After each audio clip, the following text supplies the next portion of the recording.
Hi, this is David Snell with ExecutiveRestoration.com, and I have a special guest with us today, and we're going to be talking about something that you guys have heard a lot about, I'm sure, but his name is Robert Clinton, and Robert owns a company called Clinton's Painting Services, and his website is clintonpaintsgreensboro.com.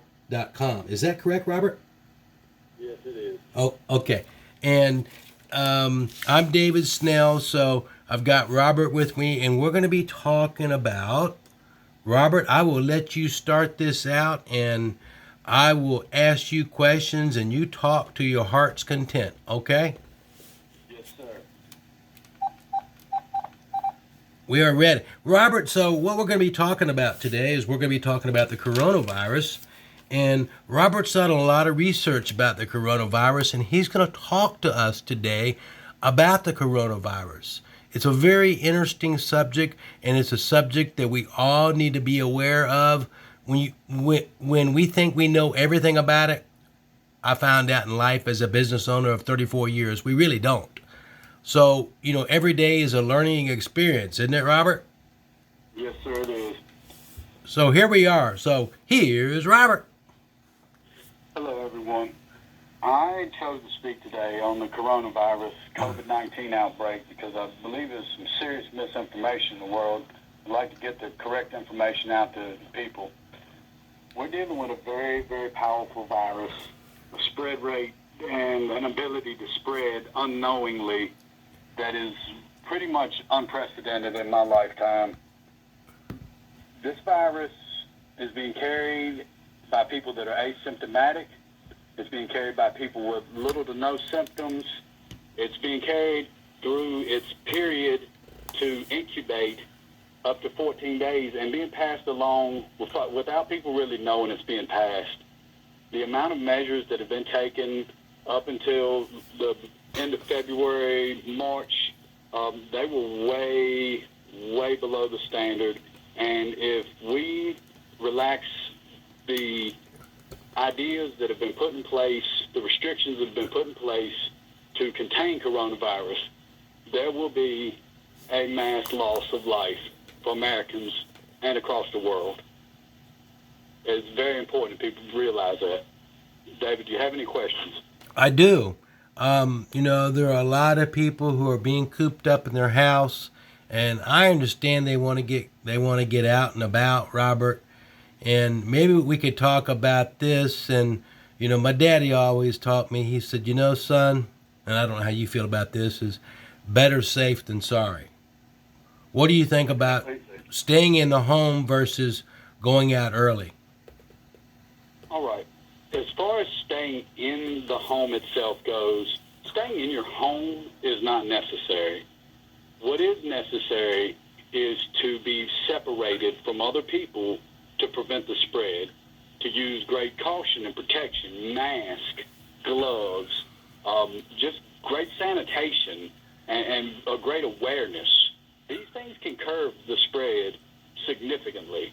South Korea and other countries that instituted policies early on did good testing and used these measures. They made COVID-19 virtually nil. There was very little death there, very low death percentage rates. The countries that use the information to make wise decisions are seeing far less loss of life. Here in America, we kind of dropped the ball. The country in general, our leaders didn't give this great importance, and they led a lot of folks to believe this is just like the flu. There's a low death rate. It wasn't dangerous, and I beg to differ substantially. This is an extremely lethal virus, especially for those with risk factors. People in the younger age groups with low risk factors are predominantly going to survive, little to no damage long term. The older you get, the more risk factors you have, the more dangerous it becomes. Right, So right. staying in the home is important, but it's not the staying in the home itself that is so important. It is the separation to prevent the spread. Now, What about people who go into, what about service companies who go into people's homes? Right now, that's Russian roulette. Unless they're in PPE or taking especially great care, top-notch N95 mask, goggles. This can actually enter the body through the eyes, any mucous membrane. There needs to be great precaution. Service company could operate inside a home, but if they don't treat it like it's a sterile environment and use great precaution, then they are subject to be contaminated and catch COVID-19. Right, right. You know, one of the things, I don't know if you know this, Robert, but my company, I handle mold inspections and mold remediation, mold removal. So PPE gear is something that is mandatory.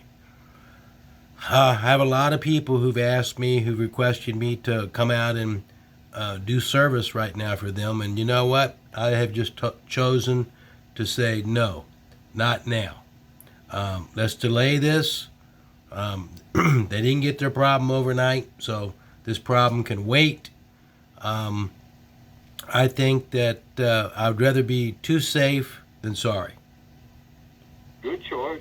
Great choice. I mean, PPE is good, but even PPE is fallible. There are doctors across the world that are wearing masks or wearing suits that have been infected and died. Oh, absolutely. Absolutely. And it has the ability to creep around any corner of a mask. You shift your mask in a contaminated space. This is something that can get you, and especially a man of your age, David, I completely respect that decision. I wouldn't want to play Russian roulette with my life either, sir. And then the other thing that a lot of people who do wear respirators, especially these other restoration companies, I'm going to encourage all of you restoration companies who deal with hazardous material, whether it's lead, whether it's mold, whether it's asbestos, whether it's crime scene cleanup. I'm going to encourage all of you to have the fit test for your respirators. Most of the companies out there don't have the fit test. And basically the fit test, folks, is just to make sure that that mask actually has a good seal on your face. It's the nose, it's the mouth, but let's don't forget the ears. There are a lot of people who will forget the ears when it comes down to PPE. And the nose, the eyes, the mouth. So let's don't forget the ears, because the ears are also another point where people need to have protection. So absolutely. And there are a lot of sick people out there. You're right, Robert, in the fact that you say that this is affecting people differently. And a lot of people don't even know they've got coronavirus, or they didn't even know they had. So some of the symptoms that I've heard is people being nauseated, throwing up, dysentery, headaches, fever, chills, lack of appetite. What are some other symptoms? COVID-19 is the most unique virus I've seen ever, and I'm not a doctor, but I'm well informed in the area to some degree. COVID-19 shares qualities and symptoms with just about every common illness, the influenza, rhinovirus, your common cold, and then it also has other symptoms that don't overlap with any of the others, and they're all person to person. It seems like the percentages for a person with a runny nose is like 4%. But then the person with a dry nose is 30-40%. Don't quote me on the actual percentages. I'm just making a point about the different areas and ways that a person can get sick. And it encompasses just about every way a human being can get sick. This is presenting itself in so many different ways. One of the common things that I've heard are early symptoms are the potential loss of smell, pain in the lower left back. You do not want to let this turn into a cough, because at that point you've developed a pneumonia and you are near the needing hospitalization stage. There's the up and down fever is a very common one. A high fever is a very common one. The nausea and diarrhea, those are less common but still happening. The dry cough, that is a unique symptom to coronavirus, to my understanding. I'm not familiar with any other viruses that produce a dry cough. I've seen people talk about rashes. There is the pain in breathing, reduction in urination. This affects your kidneys. It affects all your organs. Once the coronavirus begins to take over, it reduces your oxygen levels to the point where your other organs start to fail. You have liver failure. You have kidney failure. You can go into any type of death scenario from your lungs being filled with the fluid. Your immune system's trying to fight off this virus attack, and in the process, it fills with fluid, which will prevent your lungs from getting enough oxygen to put in your blood and give you a heart attack. There's all sorts of potential scenarios that are downfalls and bad turnouts from letting coronavirus get a hold of your body. It's definitely, a big no-no. I personally have had this at this point and have put a great deal of care into fighting it off through a lot of natural methods, drinking lemon tea, green tea with honey and cayenne pepper is an old remedy that I've used for flus. It was very effective in the past, and it seemed to do quite well with this.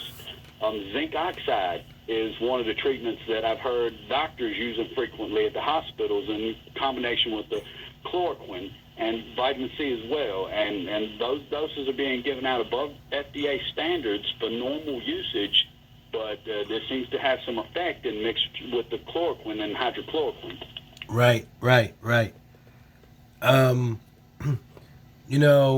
I think a lot of people don't know if they have it or they don't have it, and they don't know where to go. They don't know what to do for testing. And I just tell people, I've just been suggesting to people, hey, why don't you just stay home for now? Especially the companies who work out of their homes. What was that? If I may, I actually went to a testing site, and the doctor at the testing site kind of echoed the ideas that you just said. He told me pretty much to skip the test because, first off, there was an 8 to 9 day wait to test results. The testing that we have currently in America, especially in North Carolina, in my region, is not up to any kind of standard that would prevent your death or hospitalization. You're not going to get enough notice to react to it, so the test is almost worthless. Beyond that point, the doctor also confirmed if you're suffering any of these symptoms with the amount of coronavirus that's spreading, there's a good chance that you have coronavirus, whether your symptoms are the very severe symptoms or the mild symptoms. That is no matter because 80% of the people have mild symptoms. They're not hospitalized and don't need to be. So many of those have a high fever. So many of them don't. Right. So many of those have a cough. So many of them don't. There's a wide range of presentations for this virus, and no one's safe. If you're sick right now, there's a strong chance that you have coronavirus, and you should treat it that way. And that's exactly what the doctor at the testing site said to me. Wow, that's interesting information. And I'm not sure why we don't have better testing in this country, because I know for my company, Robert, I can go out to a location, whether it's Virginia, North Carolina, South Carolina, DC, go out there, take the sample, and I can have my test results by the next day. So we had a lot of tests and test kits that were either contaminated, went bad. There were 1 million or several million, don't quote me on the numbers, but at one point near the beginning of this, there were testing kits available, but those testing kits were discarded because they were contaminated and unusable. Oh my goodness. Okay. Wow. Yeah, since I've been in business, I've never seen anything like this. And this has been a real trial and tribulation, not only for the United States, but for the rest of the world. Absolutely. This is, to my understanding, and I'm a bit of a student of history, the closest we've been to this is the Spanish flu from 1918. I've done a good bit of research on the Spanish flu as well, which is where I've drawn a lot of my conclusions in comparison to the Spanish flu. It was the first of its kind at the time. It was a new strain of influenza that the world had never seen, and it wreaked havoc because people's immune systems weren't prepared to fight it off. There was no immunity. There was no herd immunity. There was no portion of the human body prepared to fight that virus, and there was a substantial loss of life at that point. I've heard numbers ranging from 30 to 50 million people over 2 years. Oh my goodness. And the people that did social distancing, that didn't go to parades in some cities, those were the people that were saved. And Yes, sir, absolutely. yeah, you're exactly right in what you're saying. I did some research too. I love research just like you, Robert, and I don't have all the answers. I've got some answers, but I don't have them all. I'm still working. And I just wonder or suggest to anyone in the United States anyway, I can't speak about other countries, I wonder if it just wouldn't be better for us to be safe versus sorry. Now, We have a very difficult situation, David. We've let this spread to the point, and we've worked not as a team to the point where this is kind of like it's in stages. It's progressed in stages. Like I think Wyoming was the last state to shut down, and it just shut down yesterday. oh my We had goodness. states like New York that were shut down maybe 6 weeks ago. So, and the thing with this is, I watched some biological warfare experts talk about this, and if everyone doesn't do the quarantine at the same time, it defeats the purpose. So if New York City cleans out all their cases, and they let everybody to either heal or die, and then they reopen their doors, but Wyoming just went into quarantine, it's not going to work. It will fail, it will respread, recirculate, and it'll completely defeat the purpose. We'll still see the same loss of life. Now, I do have a question for you. Yes, sir. And the question is, and I forgot to ask some friends of mine who are doctors this question, and I know you're not a doctor or MD. You do a lot of research, and I'm very grateful for that, Robert. Thank you. But I'm wondering for the people, if they've had the coronavirus, what is it, COVID-19? COVID-19 is their Okay, acronym for it. okay, so if somebody's had COVID-19, can they get reinfected with it? This is one heck of a question that I honestly don't think anybody actually knows for a fact an answer to. We've seen reports of people that are reinfected, but honestly, I'm not sure that those people were ever uninfected. They tested negative at one point and were released from care, but then they tested positive again. And it's very likely that the people were still carrying the virus, but their levels of virus in their blood or body had gotten so low that they could no longer be found to have it in a test, the testing kits that we have available.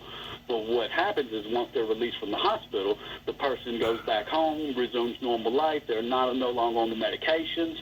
It takes back over their body. This is one resilient virus that continues. It gets stronger. It comes at you more and more, and that's one of the most dangerous things about it. And repeatedly, I've heard people that thought they were getting better. Next thing you know, they're in the emergency room. This virus is very peculiar, for lack of a better word. It'll trick you. People think that they're healed, but they're not. It doesn't go away, myself included. I was sick for about a week straight, very flu-like symptoms. Well, then I started to get better. I thought I was doing well. I went to work last week. I painted a house by myself, and I seen a video on quinine. The doctor, the chiropractor guy who passed the video along about the benefits of taking quinine. Well, I seen him and thought he was a doctor. I was like, oh, well, I'll try quinine to make sure I get it out of my system. I took that quinine in the tonic water, and along with the zinc, the next day I felt worse than I had felt at all at any time. I felt awful. I felt weak. I would highly, highly, strongly suggest do not take the quinine. I also read an NIH, National Institute of Health, research report that they've done on mice and malaria, comparing quinine to the chloroquine.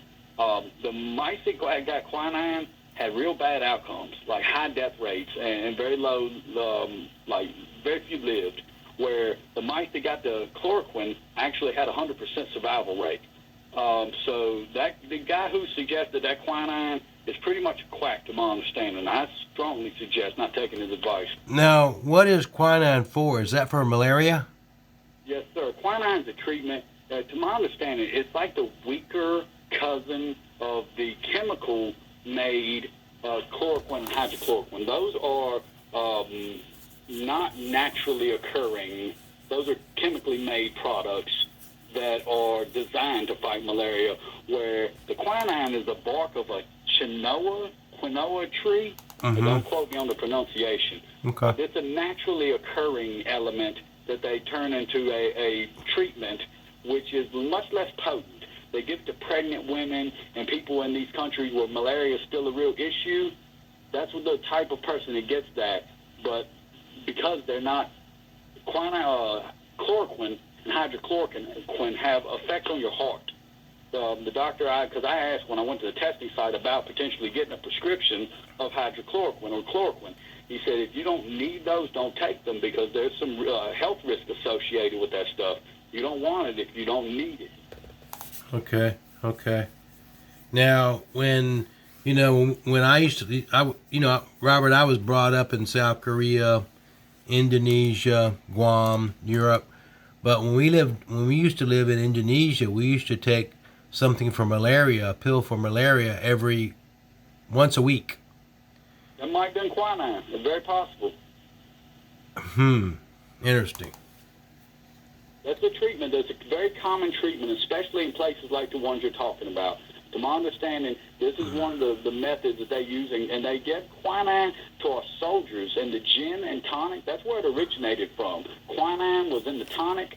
The gin was carried by the officers, and they were allowed to put gin with the tonic because the tonic was so bitter, and that was normal procedure for the military in X country in a certain period of time. That's where the gin and tonic come from. Interesting. I didn't know that. I've learned a lot of good information today. And why? Okay. So we have some states now that are thinking about opening up. Like I just heard, I don't know how true this is, Robert, but I just heard that Texas was thinking about opening up this weekend. Is there any truth to that? I read a report earlier in the week that they were considering opening back up. I have not seen anything finalized or any decisions made saying they were actually going to do it. I will say I pray to God that those guys do not make that decision because they will not like the results. And another thing that you just mentioned, which is a really good observation, I really wish that all 50 states would have done this all together.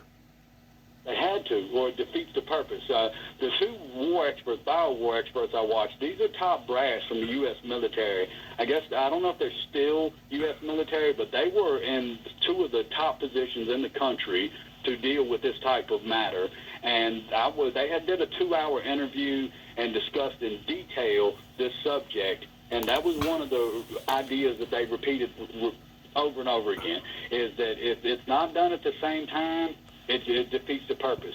We need approximately 45 to 60 days, depending on whose numbers you're using, of no one interacting to stop the spread. That allows the people that will die to die, the people who are contaminated. It's the longest they've got on record is 37 days to carry this. It takes that much time for this to work out of the system.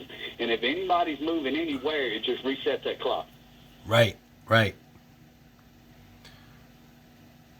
Do you have some other observations or suggestions, some of the things that people really need to look out for as far as...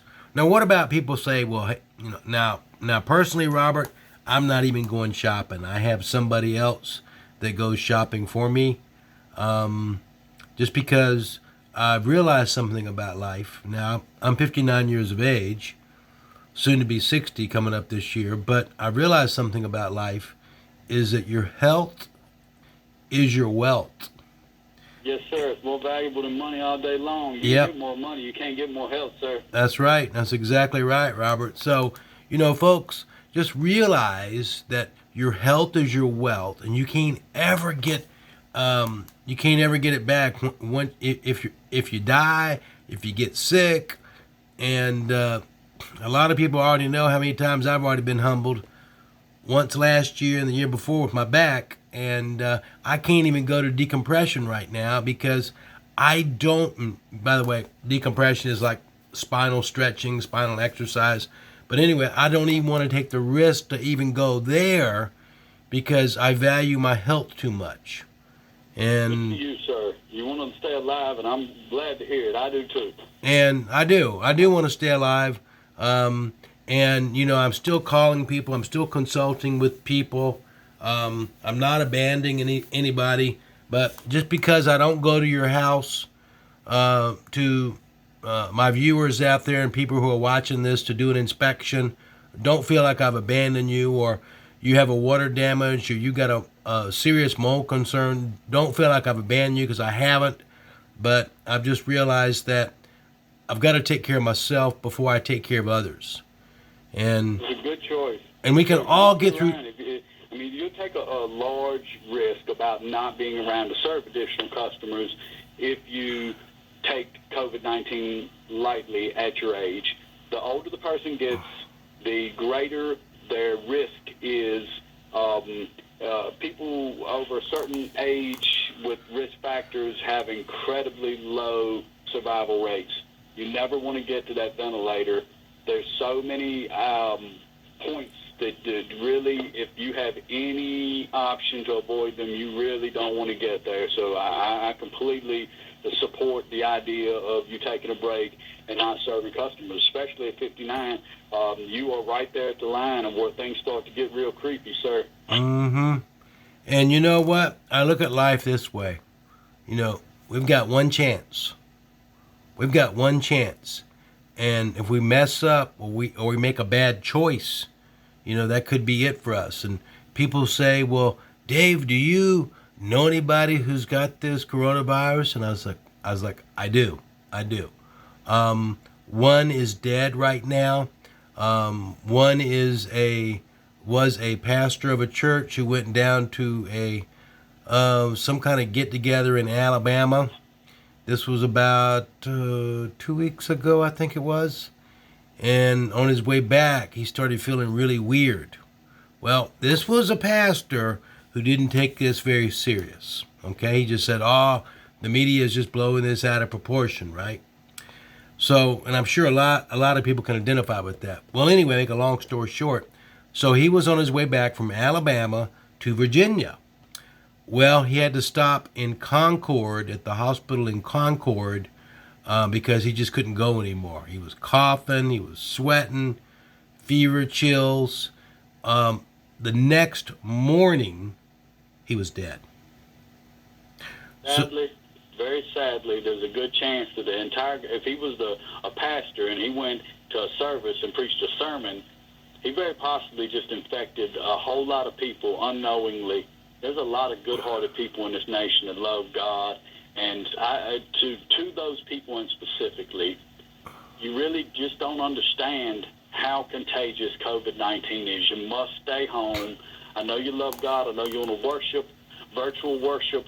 Go outside and worship in great space. Do not go inside of the church and try to worship right now. It is a death sentence to your elders. The God, I understand, would not approve of that decision. Well, and the other thing I think I would suggest is, if you don't want to go outside and praise God and pray, or have your Bible study, or whatever religion you have, you can always watch it on TV. You can watch it on YouTube.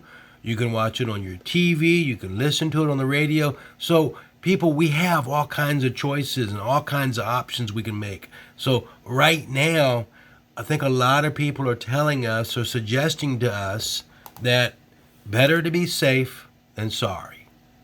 And what was that, Robert? A lot of folks misunderstood some of the powers that be. I hate to name names at this point. We won't. Some of the powers that be give people information, bad information, and they led them to believe this was a joking matter and that it wasn't very lethal, and a lot of room to doubt is about what I've seen a great deal of amongst my friends, people who've made a joke of it. They don't understand just how powerful this is, and a lot of that comes from the examples being set at whatever level of government you choose to look at.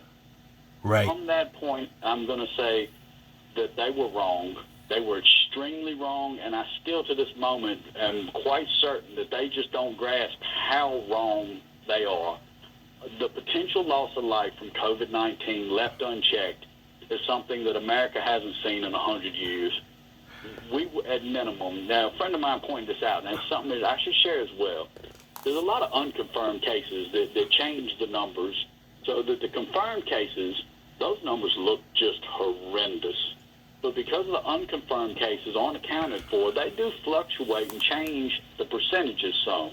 So where we're talking a 3.4% average worldwide of lethality, if you average in the people that are undocumented or unconfirmed, it's probably less than half of that. So maybe we're talking a 2% or 1.5% death rate. But even then, if we're talking 1.5% death rate and we let that spread throughout America, I'm going to go in the middle of the numbers I've heard, about 340 or 350 million people. You're looking at somewhere between 5 and 7 million dead Americans, conservatively.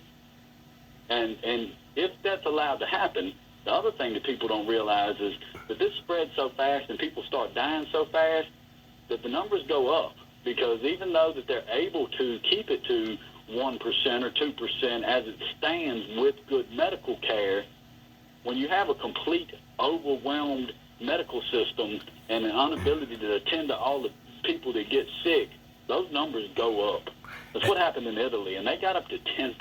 Now, I know they have an elderly population, lesser ability to care for them, and on the medical side of things, there are some factors that need to be accounted for, but there is a flat-out fact that if it's allowed to run wild, it'll run through all of our ability to tend to the ill, and there will be people who die without the option to get care. They had to make choices in Italy, like if you were over a certain age, they just gave you pain medication and let you die because they couldn't save you. Oh, my Had to goodness. try to save a 60-year-old or a 50-year-old, because if you were 80, you were near the end of your life. And those are the kinds of decisions people were faced with in Italy repeatedly. That's so sad. Now, do we know why it's so rampant in Italy? Was it because of A, that China was flying about 1,000 people a day to Italy, or was it B, because just Italy has a very, very elderly population, or was it both? Was it both? Combination of factors. One of the things, if I understand Italians, I've never been there, but if I understand it correctly, they're very close, knitted communities, hugs, kisses on your cheek, and things of that nature. That's a surefire path of coronavirus. That they are. Anybody who didn't know they were sick and they gave their friend a hug or a kiss, they probably gave them a death sentence if they were over a certain age and never even knew it. And then you got other factors. Those factors, some of them are outside of my knowledge. I didn't know about how many people they were flying in from China, but I really don't think that was it. Because once coronavirus hits the ground, its multiplication rate is just outrageous. That's the danger. You take one coronavirus person, it multiplies from the average in America 5 times every 7 days.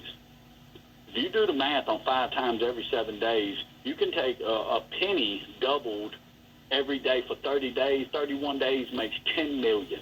That's one. So in 30 days, you can get from one person to 10 million by that math, but it's not exactly that. For this, it's 5 times every 7 days.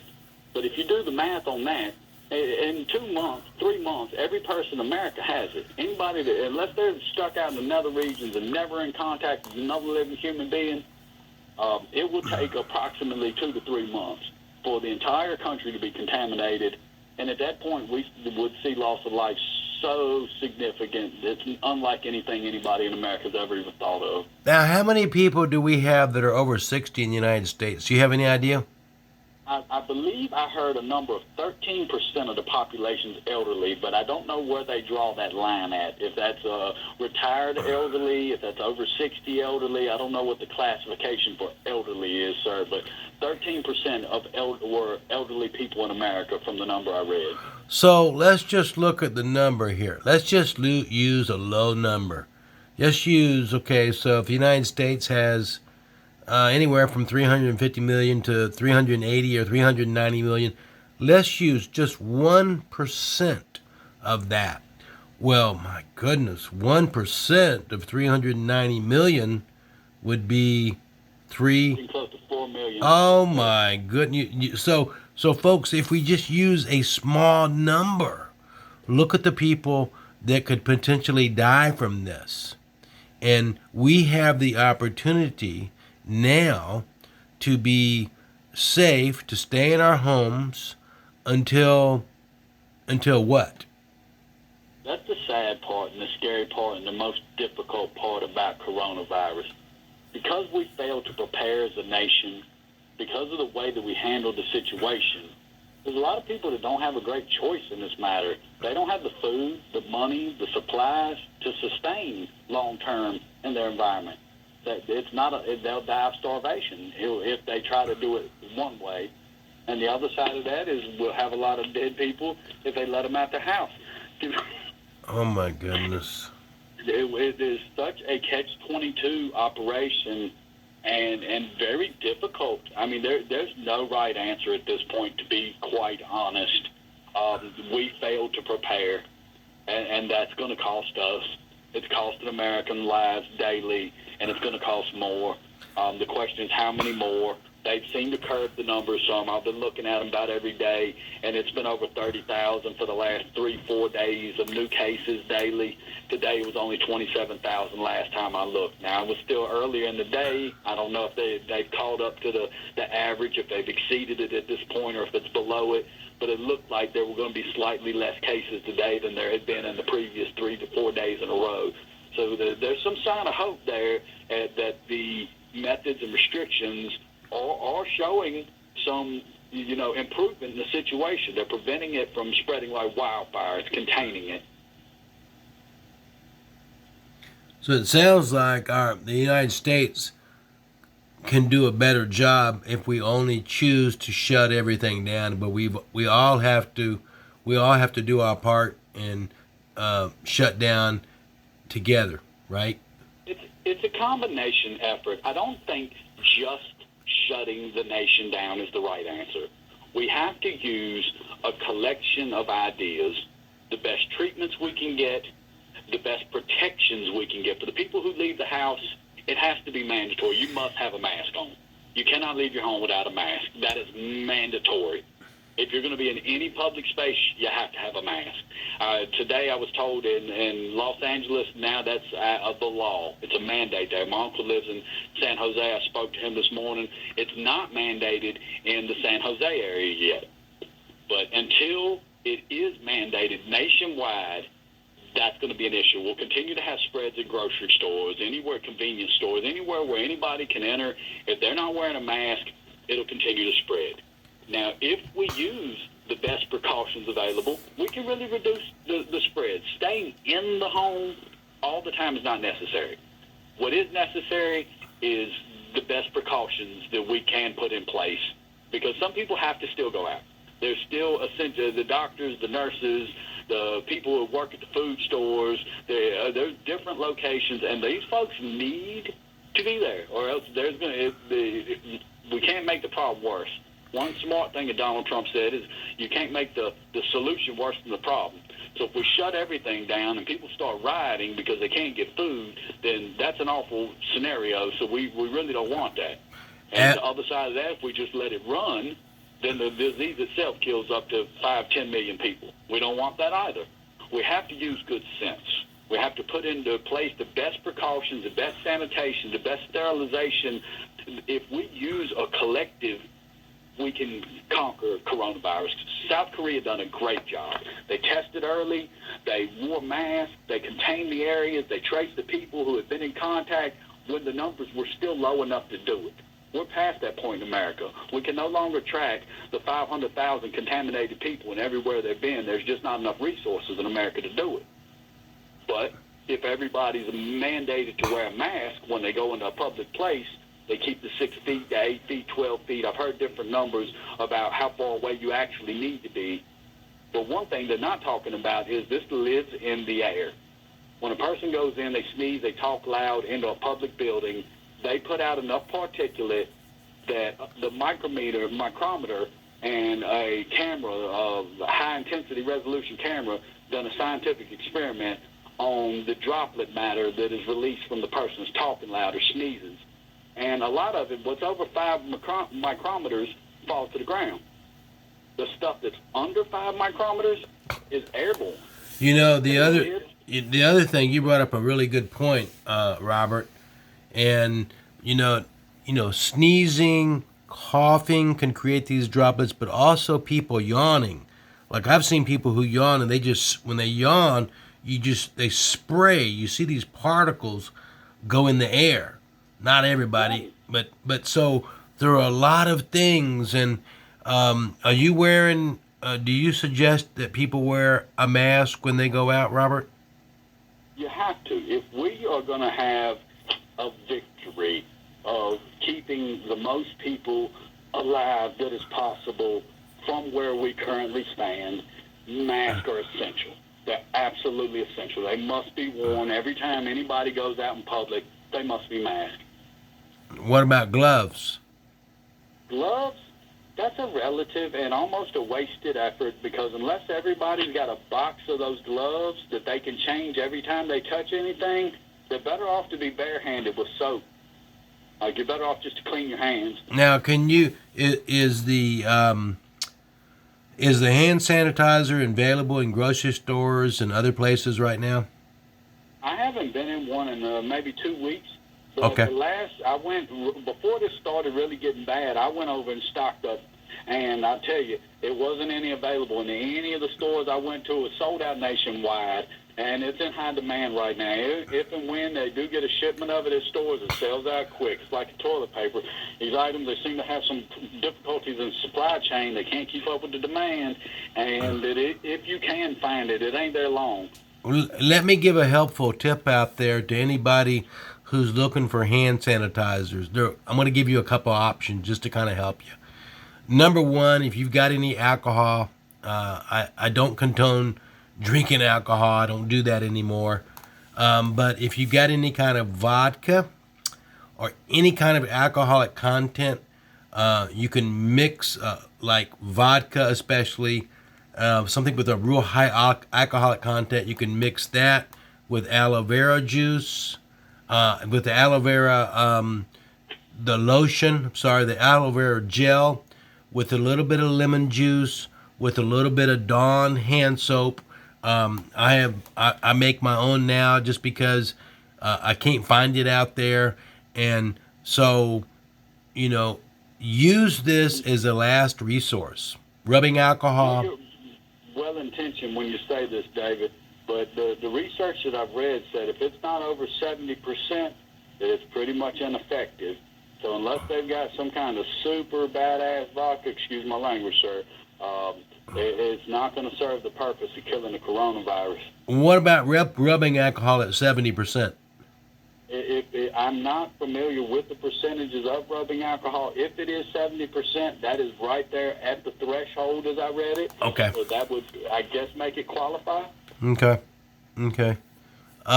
Yeah, so there's some people who say they can't even find it, so I was just like, I'll make you up a little bottle, come by, I'll put it on my doorstep, you can pick it up. They're like, Dave, I can't find this stuff out there. I'll be like, Sounds better than none. it is, but I don't want to give people false security. The other thing is the N95 mask that I find very helpful is there's a product out there called Air Sweep. And what Air Sweep does is it gives you, it filters out more it filters out more than the N95. So anyway, so as Robert is suggesting, and I am suggesting, if you go out there, make sure that you've got some type of hand sanitizer. Wash your hands, or wash your hands a lot.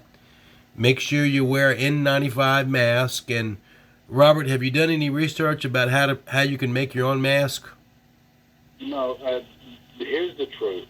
There's a lot of ways to make masks, and the best I understand it, every one of them's worthless for coronavirus.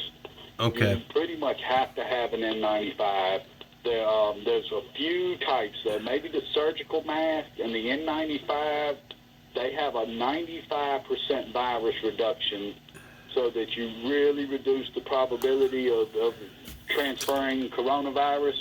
Everything else, the bar drops way down, and it's near worthless. We have to have N95s, large-scale N95 production.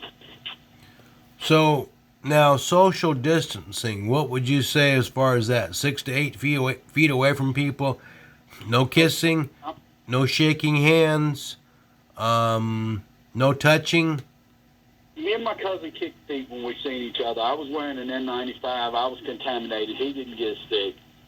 We altered our greeting to acknowledge that we want to say hello, but we also knew we shouldn't touch hands because they are potentially infected and could pass the virus. Okay. And you asked a question, just a first question. Can you repeat that first question? Because I want to answer it. Oh, which one was it? Just now you were asking multiple questions right there, and it was something else additional. What as far as when you go out, as far as social distancing, how far away do you think it's a good idea to stay away from people? Okay, now I've watched scientific experiments, and I'm not a scientist or a doctor, so this is all secondhand information, but these guys did scientific experiments on camera, and they shared their results, and I got a lot of this information from watching those experiments. The guy who did the experiment on the ability of a sneeze to travel, 30 meters a second, he said no less than 12 feet, up to 24 feet is the actual safe distance. So that this 3 to 6 foot, 1 meter, 2 meter stuff is a complete waste of time in a lot of ways. Then you've got the ability to float in the air. Unless you've got a ventilated or outdoor space, there's no amount of safe space. 6 feet ain't nothing. 12 feet ain't nothing.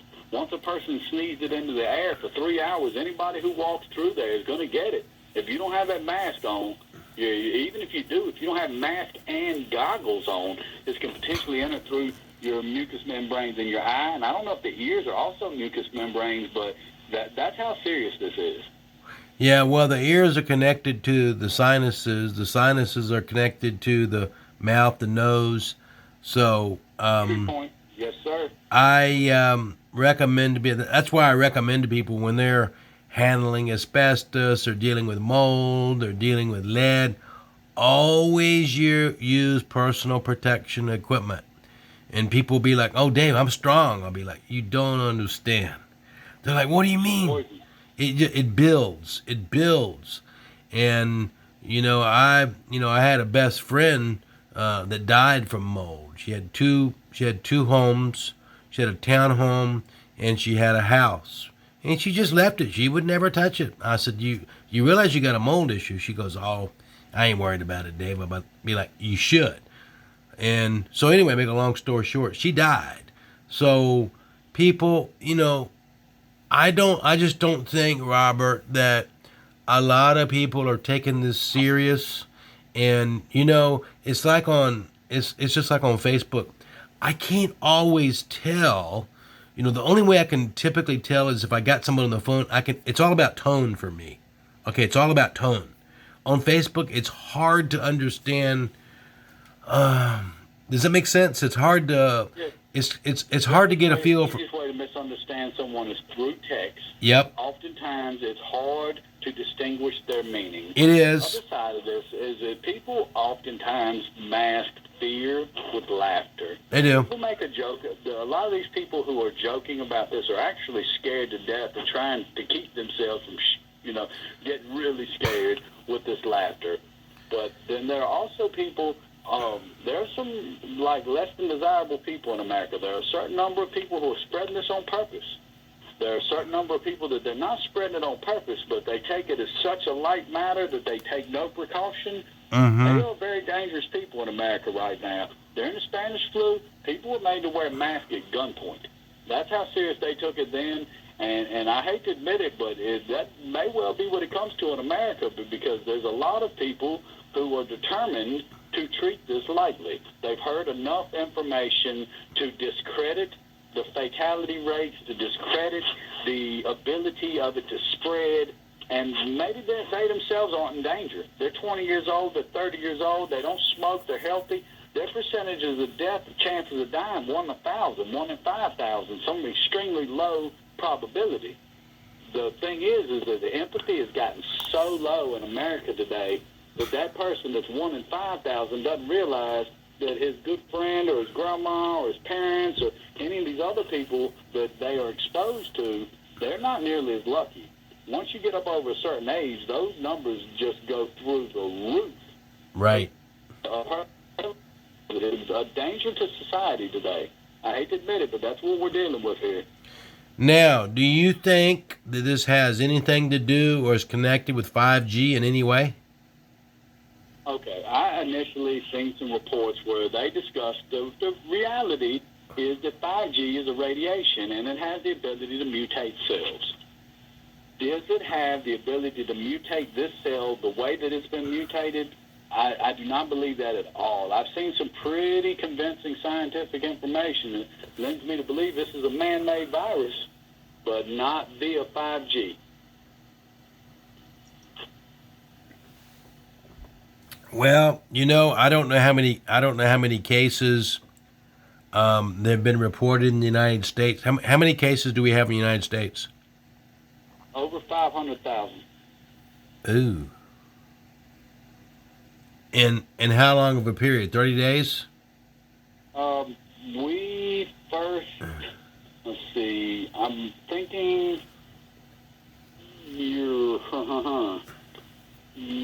I don't have an exact number for that.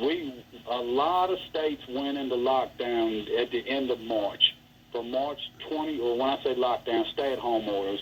The last week of March is when most of the stay-at-home orders started. And at that point, we were already at 10,000. We were at 10,000 infected, and that number had grown over the previous 4 weeks. So right now, we're at about 6 or 7 weeks of spread beyond the initial few. Initially, there was 1, 2, 5, whatever the number was. The week that I first seen reported was 47 cases. Oh, from there, my goodness. From 47 to 250, from 250 to 1,500, from 1,500 to, 6,000 roughly, and it just continued to go up. And undeterred, it does about 5 times every 7 days. But doing that math, you realize it doesn't take very long to get to 360 million, 50, 80, whatever your number is. Oh, my goodness.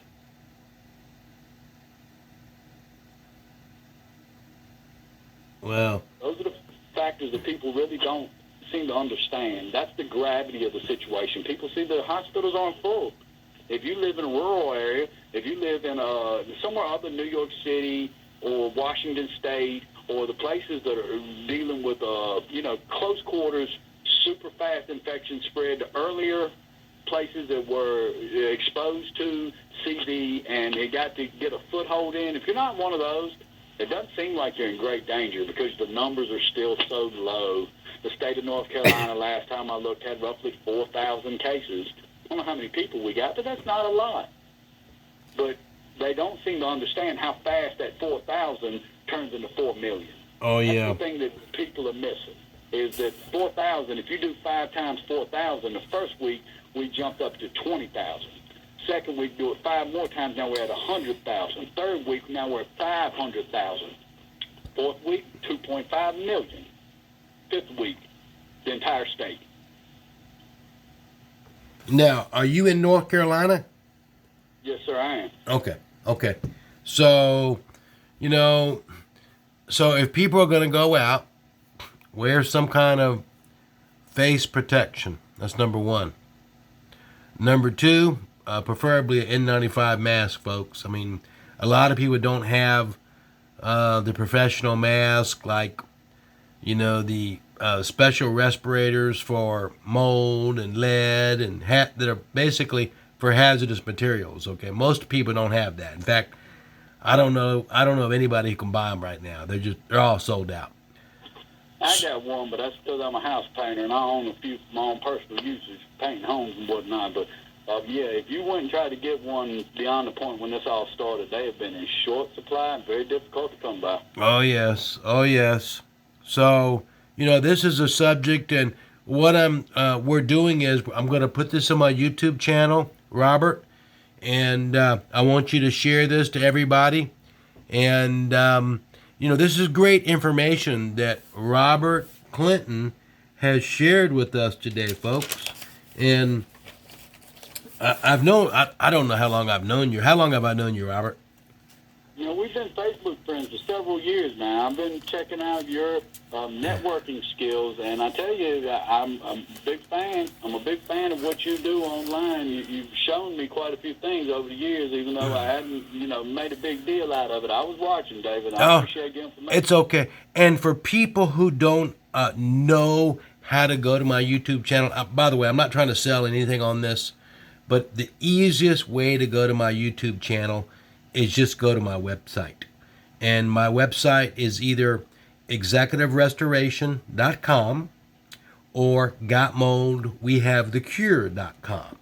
And all you do is go to the bottom of the page and it'll say follow me on my YouTube channel. So one of the first things you'll see Fox News interviewed me some years back, but just click on follow me and it'll take you right to my YouTube channel.